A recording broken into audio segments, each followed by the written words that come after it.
21st Century Entrepreneurship with Martin Piskarik.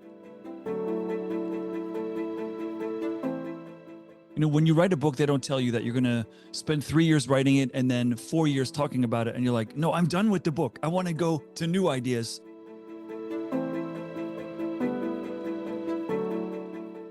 And I think what the book did was ignite a conversation that the architecture of work is just broken. And it's not built for all the change and the fast pace of new innovation that we're seeing right now. And so, for example, some companies will say, come here and work here forever. Yeah, but your company might not be around forever, you know, and maybe you're not developing me. And now I can see what other people are doing and how I can use my skills in new ways. So I'm going to make new choices.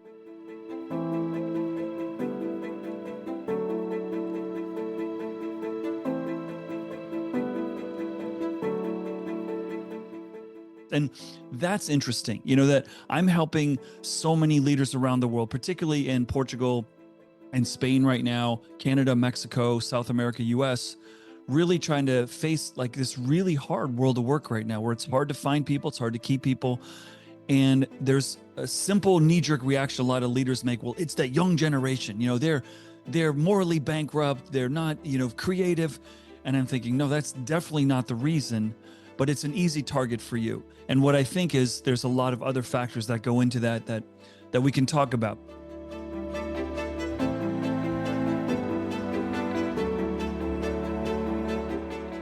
Hi, my name is Steve Cadigan, and my entire life focus right now is helping leaders and organizations untangle this increasingly challenging world of work.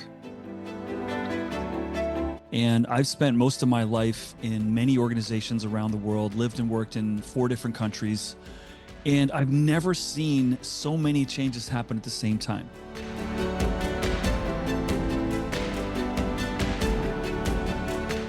So for example, many leaders today are grappling with an increase in employee turnover. People just aren't staying in organizations as long as before.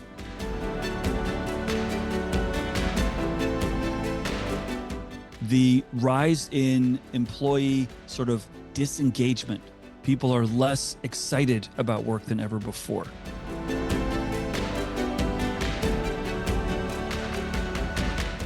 We also have a really interesting macro trend in which the need for new skills in organizations has never been as rapid as it is now.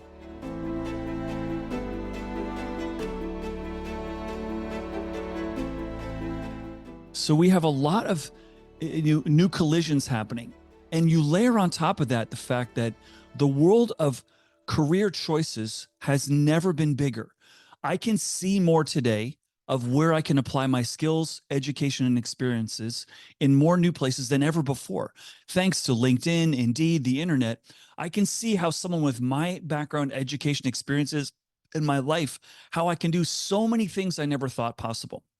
When I started my career, it was simple: doctor, teacher, lawyer, policeman, fireman, or businessman. Now we can see 500 versions of what a businessman looks like and what it can do. There is more choices of ways you can work for yourself than not working for someone else than ever before.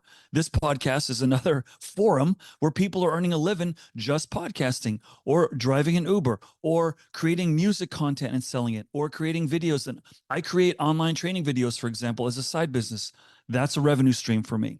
So we have a demographic of workforce that is going through a radical transformation, how they're thinking about what I want to do, where I want to go. And businesses were not ready for this. Most businesses were built on you not having a lot of choice.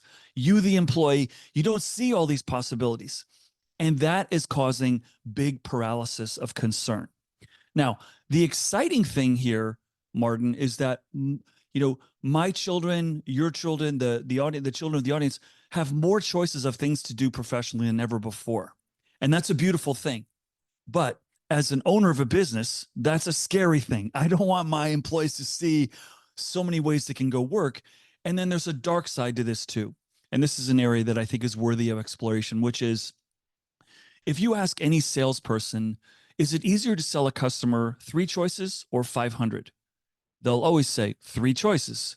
Well, What's happening in the world of work is that talent has so many choices of places where they could go. Okay, not everyone, but a lot of knowledge workers have a lot of choice now. More companies are comfortable hiring remotely, for example. So the pool of opportunity is bigger than it's ever been, and it's only growing. And so I'm worried I'm going to make the wrong choice. And you have more new industries being created than any time in history. So where should I go? What is the right industry for me? Should I go into cryptocurrency? Should I go into, Bitcoin? Should I go into, this new um revolutionary business and whatever it is that's coming out of nowhere? And so that's hard. And we see that struggle playing out in universities today around the world, where students are changing their major more than any time in history. More students are choosing different majors, and the outcome is starting to be seen in things like the accounting industry, where for the first time in history that I've ever seen in my lifetime too, accountants have been declared an endangered species. And so what's happening? Well, the people who were using their math and science education experiences that were going into accounting now see I can do dozens of other roles, and they're pursuing that. And that's a problem for the accounting industry, because the accounting industry never had to sell being an accountant. The accounting industry only had to go recruit accountants. You follow me? And so that's a real interesting pivot. The same thing in nursing. We're seeing more nurses leave a standard hospital schedule at a scale we've never seen before, because many of them have found opportunities to be able to work at home or to become a travel nurse and go work somewhere else. Fewer students are enrolling in nursing schools. And so hospital systems are starting to have to realize, wow, we never had to sell being a nurse. Now we have to attract people to this profession, and we're not prepared for it. We didn't budget for that. And that is catching many organizations like the accounting industry and the hospital industry really unprepared.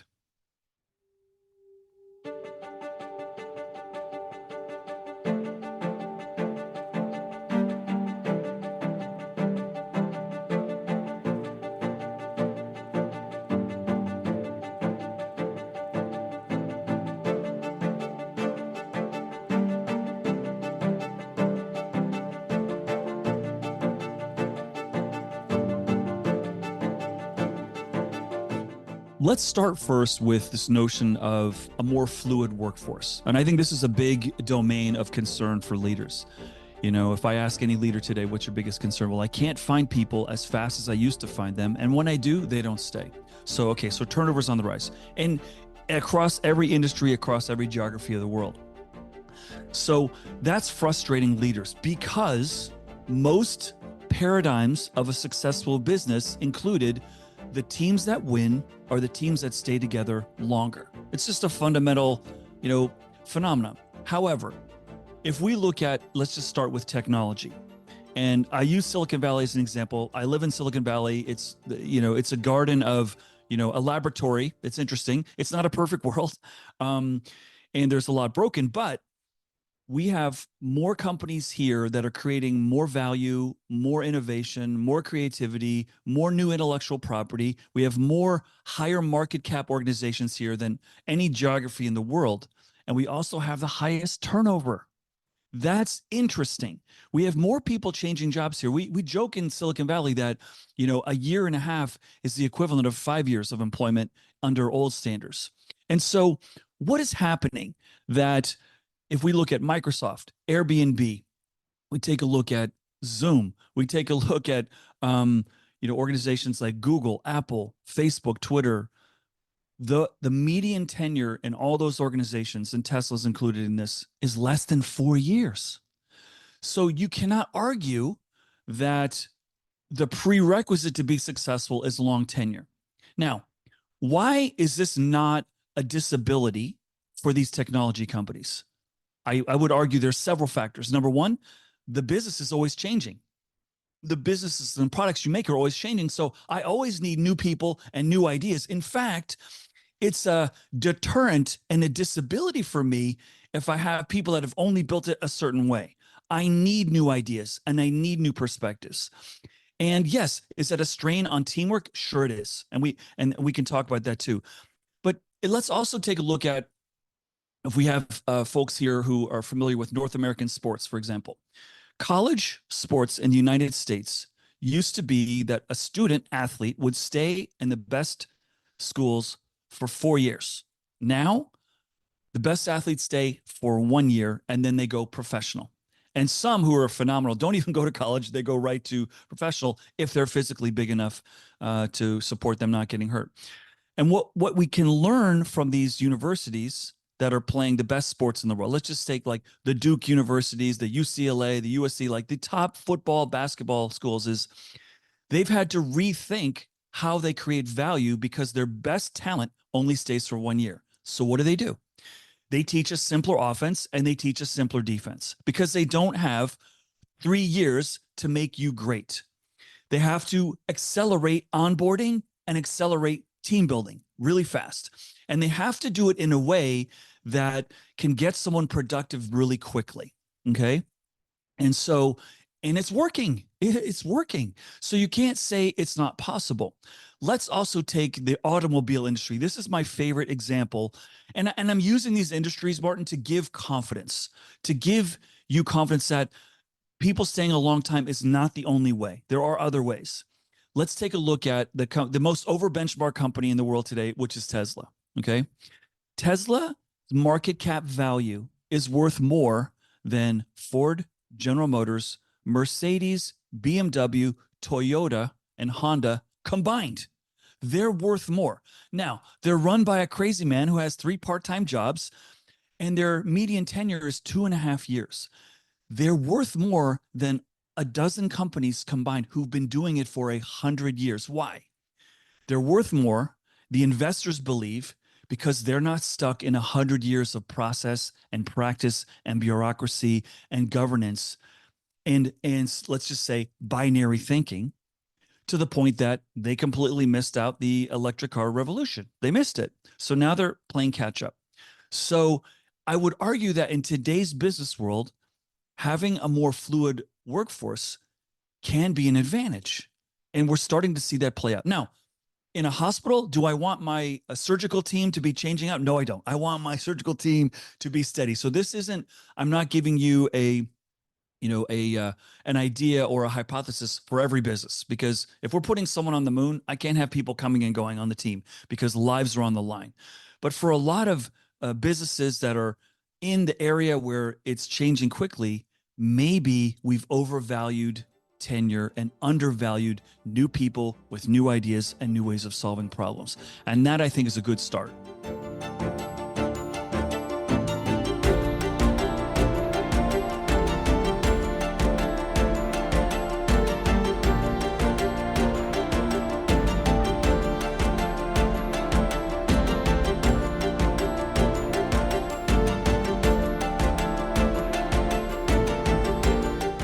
One of the really interesting facts, I believe, in the data today presents a really interesting question. When I approach leaders around the world and I say, what's your biggest problem? As I said earlier, they say, well, turnover. People are leaving faster.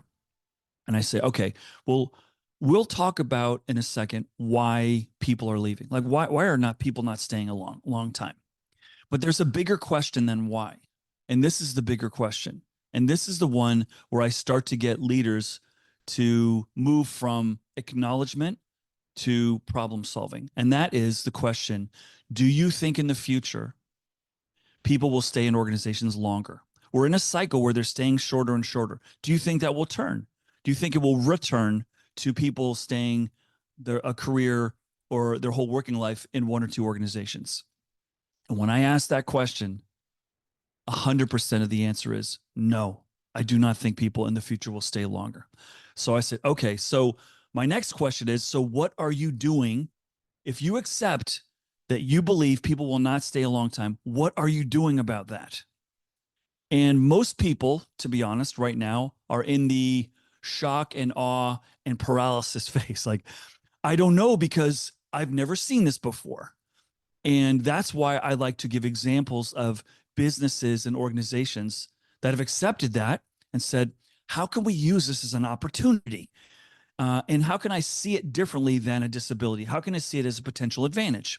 Let me use one are two organizations that I'm familiar with in the fast food industry. Okay, so fast food industry has two big growth companies in the United States right now. One is called Chick-fil-A, and one is called Chipotle. Okay, so chicken, fast food, and the other is Mexican fast food.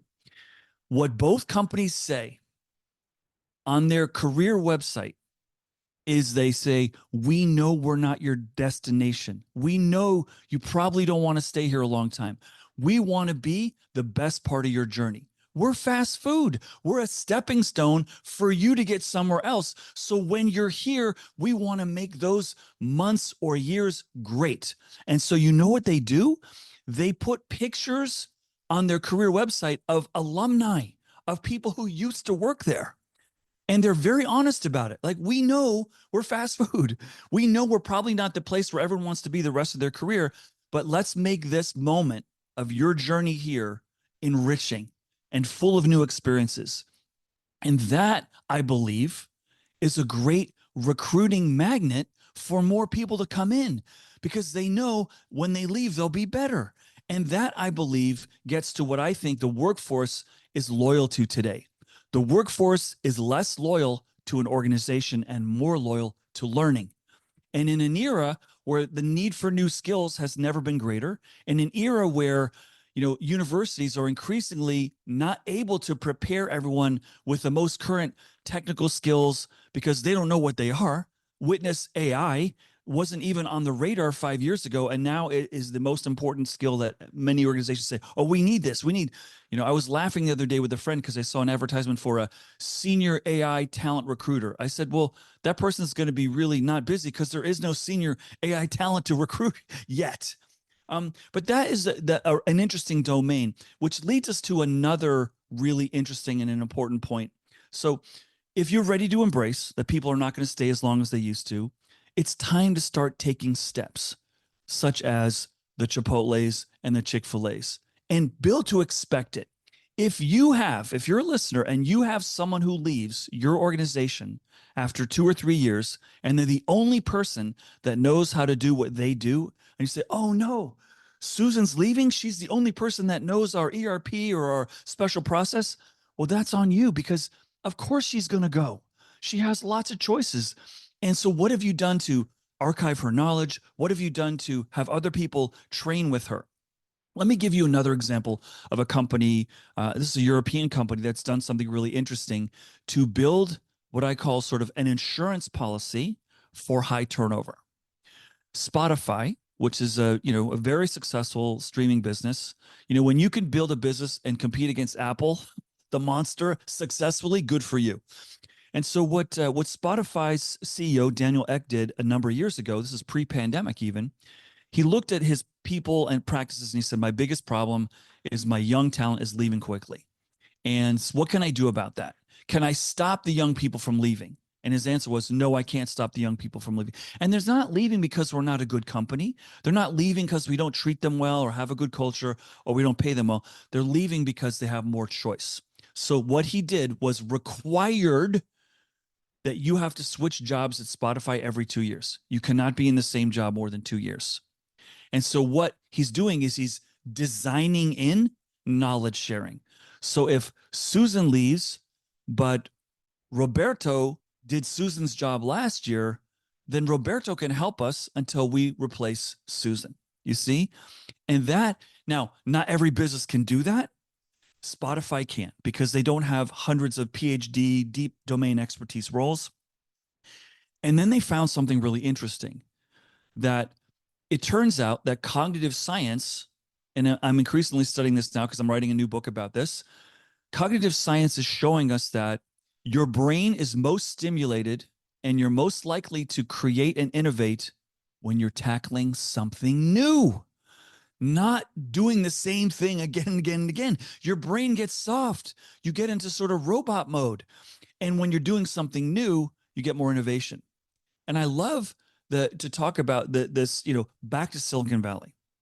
Why is it that the most creative geography in the world, arguably, okay, we can have a debate about this. Some people say, oh no, it's Berlin. But why is it that the most creative business domain in the world is Silicon Valley when more people are changing jobs faster than ever before? Because I think several reasons. One, In a world where people are changing jobs quickly, my network is really strong because I've worked in a few companies and I know a great salesperson, I know a great product person, I know a great engineer, I know a great, lawyer, I know a great, product management. I can take my idea into a company really fast in a high network place. Plus, in a fast knowledge share economy, ideas can iterate really, really quickly.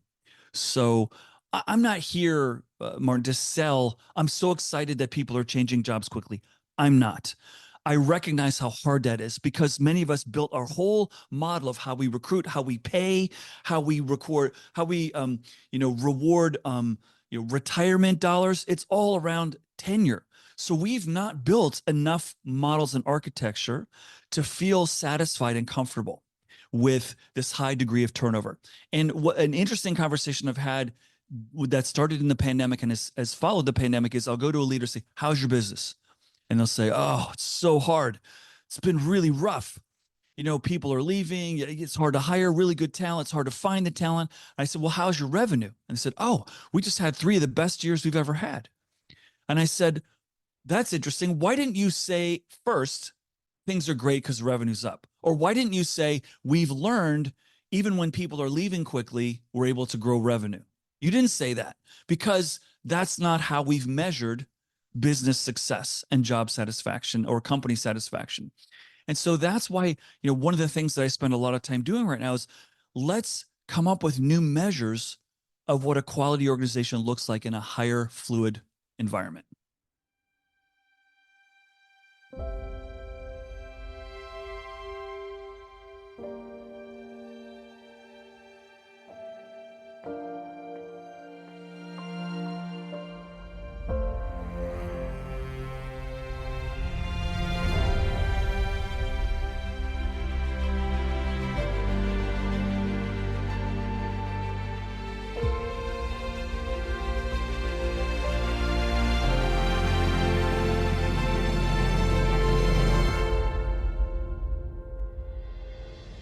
One of the most interesting things, if we look at what the pandemic has served to the global society in general, is the fact that for the first time in all of our lifetimes, the way we were living changed. And one of my friends who's a doctor and a biologist shared a really interesting insight to me from the laws of biology. In the laws of biology, when an organ in your body stops functioning for an extended period of time, it loses the capacity to remember how to function. And as biological creatures, when we are put in a position, let's say, for example, we've never worked from home, and in the pandemic, now we're working from home, we see the world from a different way so that when we're asked to return to the office or when the chance to go back to the office is presented to us, we don't see that working in the office the same way we did before. It's just a completely different. So some people call it the genie's out of the bottle. Now, the interesting conversation I have with many business leaders who are traditional business leaders, I'll call them, is that, Steve, we're more productive when my team is together. And I said, but you just told me your revenue increased when everyone was working from home. Are you sure? Maybe your comfort is greater when everyone's together. And what employees are saying, generally speaking, the ones who work from home during the pandemic, I'm more productive when I'm home. And what I've come to learn in talking to thousands of people who were in an office and work from home is what the employees at home are really saying is, my life is more productive when I work from home. I can be there when my children get home from school. I can schedule appointments that usually I could only do in the weekend during the week, and it's much more efficient. I have a more of a nuclear family. We're eating together more. That is creating greater joy. And don't we all work so we can have great lives? And so, businesses are now having to present an argument why being in the office is better. Okay. And some are succeeding and some are struggling and some are failing. And the truth is, for me, and I'm I don't care either way, but I do believe that if you are one of those people like, I want to work from home, appreciate that your leadership may not be comfortable because they've never proven over an extended period of time that's going to be good for the culture. It's going to be good for teamwork. It's going to be good for the shareholder. and the consumer? You don't know because we're still in this sausage making phase, right? We're still learning.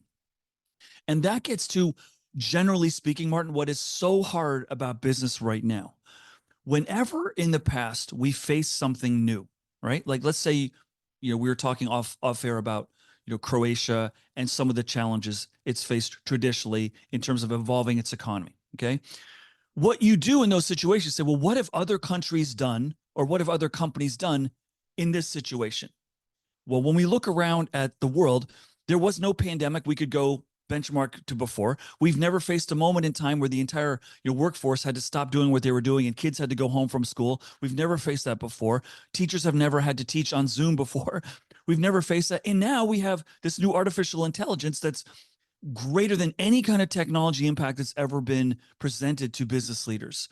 And so why is that frustrating? Because we have no benchmarks and we all have to experiment. And most companies were built to be safe and consistent and not take risk. And that is very uncomfortable.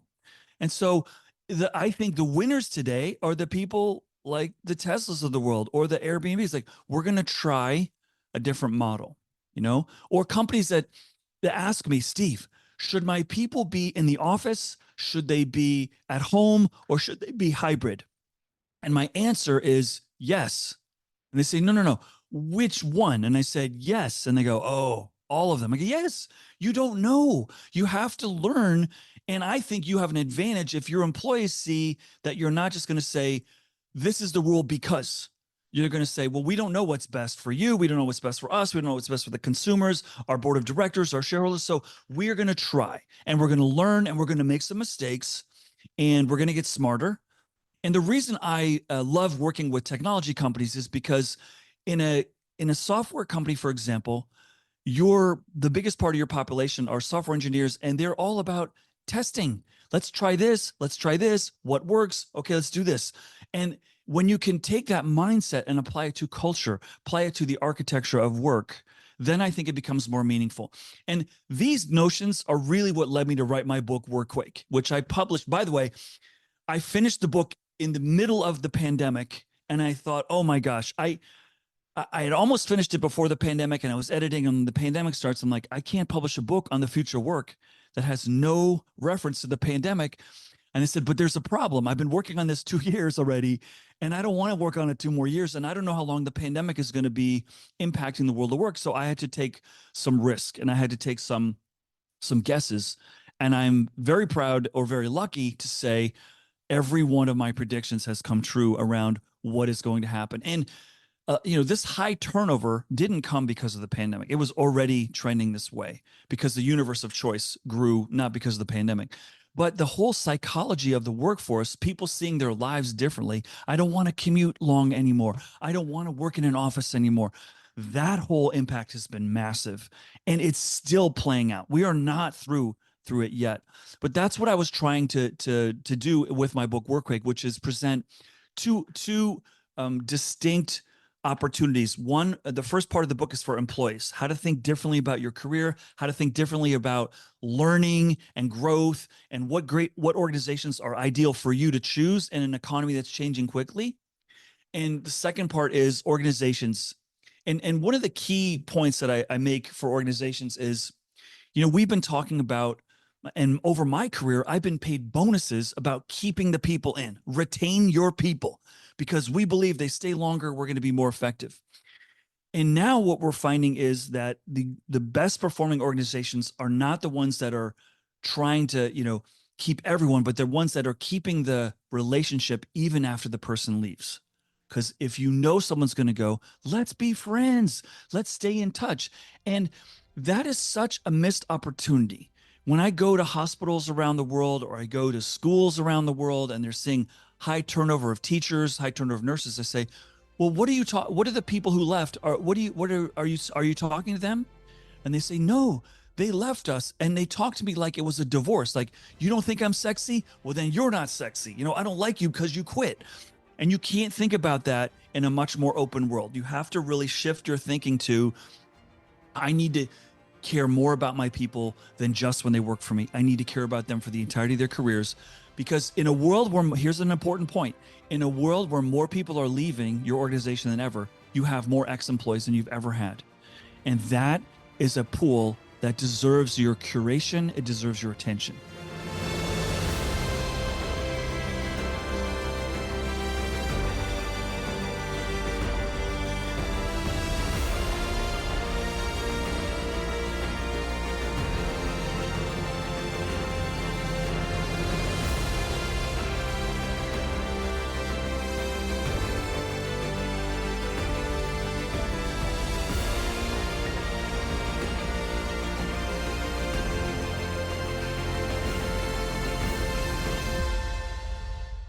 One exercise that I found is really helpful in moving my clients from acknowledging the world is different to building a new model and setting goals and objectives around that model is the following. I was in London a few months ago with probably about 100 leaders.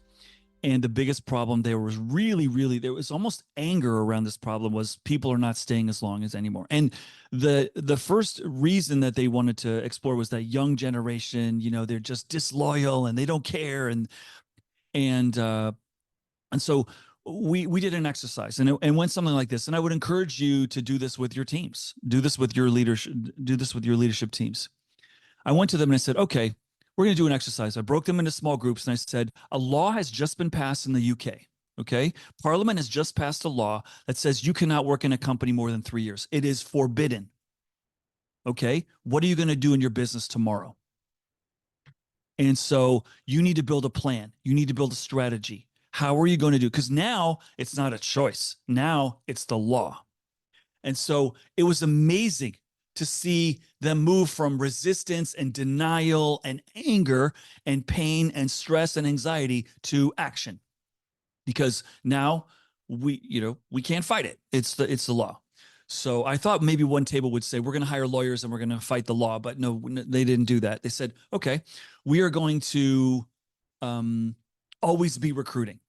Like if we know that we have to recruit all the time. It's not just when someone leaves, it's all the time. Okay. And that's what the best college sports teams do, by the way, is they're recruiting all the time because you just know it's going to happen. So it's not a episodic event. It is ongoing. That's number one. Number two, onboard really, really quickly. So we need to probably simplify jobs because we have some jobs that take 2 years to teach somebody. We have to make that 2 months.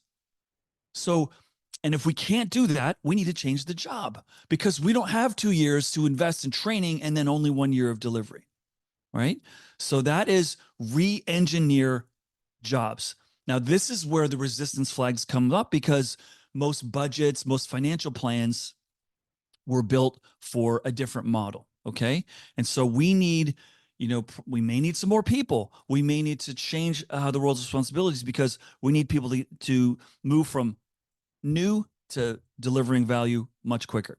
Third thing, they said, we're going to start team building faster. Because I've worked in places, maybe you have too, Martin, where you're new to the team and they don't listen to you until you've been there like 2 years. Like we don't have time for that. So, how can you invite people in to make them feel welcome immediately? And that is very different. The third or the fourth thing is a culture of experimentation. What they said was really important is we can take these action steps, but we're going to need to experiment.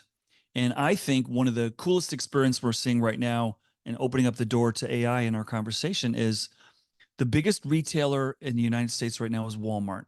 And Walmart did something that blew my mind and many people's minds. They gave a generative AI tool to 50,000 salary workers. They have around the country, I think they have 50,000 salary workers. They gave everyone a generative AI tool on their phone and they said, here's a tool. We don't know how you can use it, but just try it out. Experiment with it, play with it. Maybe it's going to help you with recruiting. Maybe it's going to help you with understanding your inventory. Maybe it's going to help you with taking notes in a meeting. Like we don't know, but why don't you go out there? And they have hundreds of experiments that have yielded incredible results. And now that I think is interesting that they're not prescribing how to use AI. Here is something we think there's possibilities here, but we don't know. You tell us, you're smarter than we are. and now they've expanded it to another 25,000. So 75,000 of their people are using it. And that, notion, back to this exercise that I was doing with this group, it's like when we started going down the path of creativity and experimentation, one group even came up with, I thought was a brilliant idea. They said, well, what we would do if people can only stay with you for 3 years is we would form a conglomerate and own multiple companies so that we could be adhering to the law, but move the best people to the other company that we owned. I'm like, yes, that's how you do it. And that's hacking. Every system has a hack, and that's hacking it.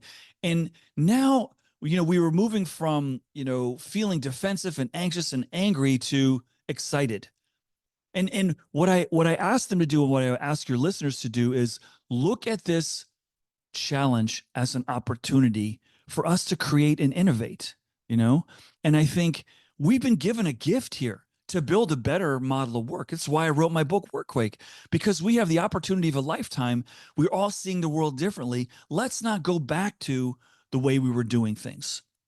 And this leads to, I think, my biggest concern about artificial intelligence. My biggest concern is the number one conversations we're having about AI are the wrong conversations. It's most of the conversations are, how can I do what I do today better with AI? No, that's not the right question. The right question is, if I'm doing what I am today, how can I create value differently? I want to grow my business. Maybe I ask AI, how do I grow my business? Not like, how can I do it and be, 5% more productive, 10% more productive? That is only 1% of what I think artificial intelligence can do for us, is make us more productive. I think it can give us enormous insights. I'll give you an example. I have many friends in the world of recruiting that have asked me, how can we do recruiting better with artificial intelligence? Like, how can we be more productive? And what do you think, Steve? And I said, that's the wrong question. The right question is, tell AI what you're solving with recruiting and ask AI, how would you solve it differently? How would you solve this problem differently? And so AI will first ask you, well, what is recruiting? Oh, recruiting is bringing new skills and talents into the company so that we can grow faster and be better than our competitors.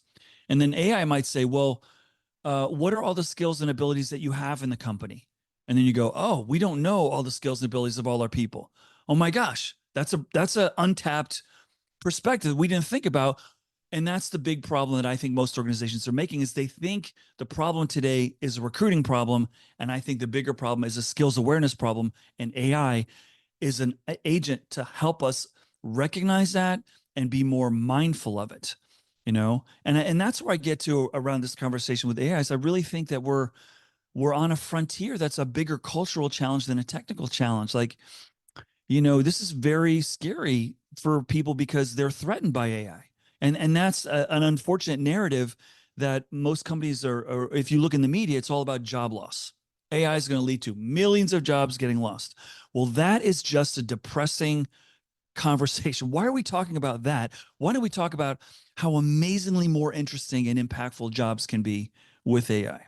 How many new jobs are going to be created, right? Do you remember when the internet came out and it replaced travel agents? Because I can just book it myself.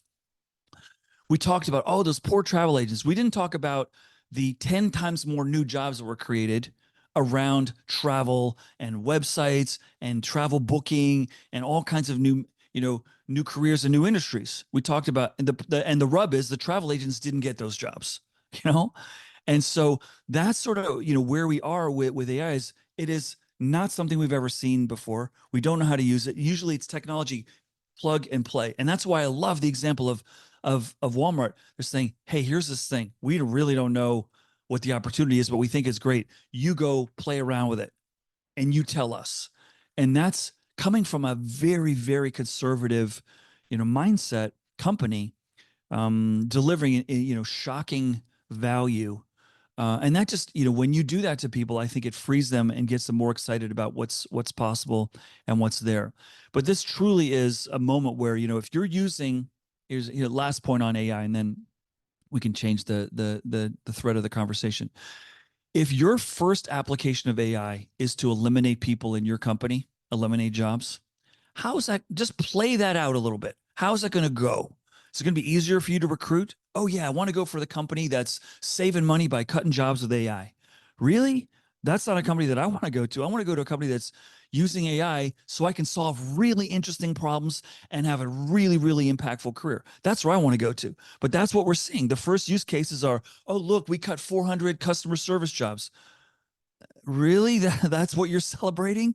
I think it's a miss. And we need to have more, higher level conversations around this. And the very last point I'll make on AI is, listen, when the founders are as terrified, as excited as they are about their product, that makes me nervous. The creators of AI they're scared. They're really nervous about the ethical implications around where this could go. And here we are, everyone's running ahead. Let's deploy AI. Really? You got to think it through. And I think we need to be responsible, and we need to have what I call AI ethics committees. Almost like, how on food we have a label, of nutrition label, like calories, carbohydrates, fats, sugars, and so forth. We should have a AI ethics label on every project we have. What's the impact to people? What's the impact to the culture? What's the impact to job creation? What's the impact to the environment if we move forward with this project? And that's something I think that would really be helpful for us.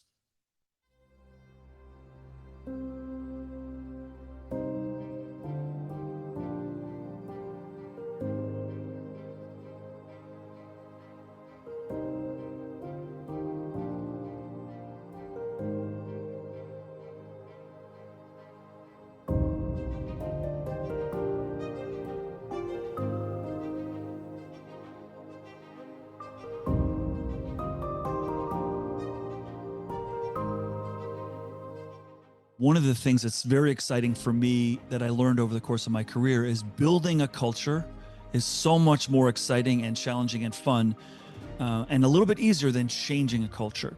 And all of you who are listeners and entrepreneurs, if you haven't thought about your culture, you're already building your culture. What you wear, who you share information with, you're already making decisions and actions that are going to govern the culture that you're building. And I think what I love to do is help leaders think about the intentionality of that. Like, you don't have to, culture is not writing a poster that says this is what our culture is. It's really, how do you want to live and breathe, and how do you think about creating something amazing, right? And like, we're only living once here, so let's make the best use of our time and build something really, truly amazing. And what I learned through my LinkedIn experience, and I share this with an incubator that I work with called the Unicorn Factory in Lisbon, with some of the greatest entrepreneurs across Europe, and also we get some from other parts of the world, is, if you build a great culture, great people will find you, and you won't have to go find them. And that's, how I beat fighting Google, Apple, Facebook, Twitter in the, mid 2000s when we're growing LinkedIn, and I couldn't pay my people more than those companies. I couldn't offer beautiful buildings. I couldn't have great benefits, but I offered the greatest capacity for them to learn and do amazing work, and also work on something that mattered, helping people find their dream jobs. So I'm a big believer in investing the time to ask a question. Why does anyone want to work for you? Why? Because there's more choices of where to work anywhere in the world. If you answer that question, that's your culture. Why does anyone want to work for you? Because that question is the question, when we were building LinkedIn, that changed the game for us. We can't pay more. We don't have the budget. We don't have the revenue. Google makes more money in a day than we make in a year. How are we going to hire those people? Because what the problem we're solving matters, and this will be the greatest learning and growth experience of your career. So you need to invest that time in there. It's not frivolous. It's not silly. It's not like HR stuff. It's the most important thing you can do to take the pressure off of finding great people. And at the end of the day, I think that's super, super important. Well, listen, it has been an absolute pleasure to have a conversation with you today. My name again is Steve Cadigan. I'm based in California, but I usually am on an airplane going somewhere. I spend a fair amount of time in Lisbon and Madrid, working with a lot of entrepreneurs. If you'd like to reach me, stevecadigan.com. I also have quite an interesting following. I think I may be one of the oldest TikTokers out there. I have hundreds of thousands of followers and millions of likes. Please, if you're looking for humor to depressurize your day, I have a lot of funny stories there that are good lessons from my career. But you can also find me on LinkedIn. I hear it's a pretty good website. But thank you so much for having me on the show today. 21st Century Entrepreneurship with Martin Piskarik.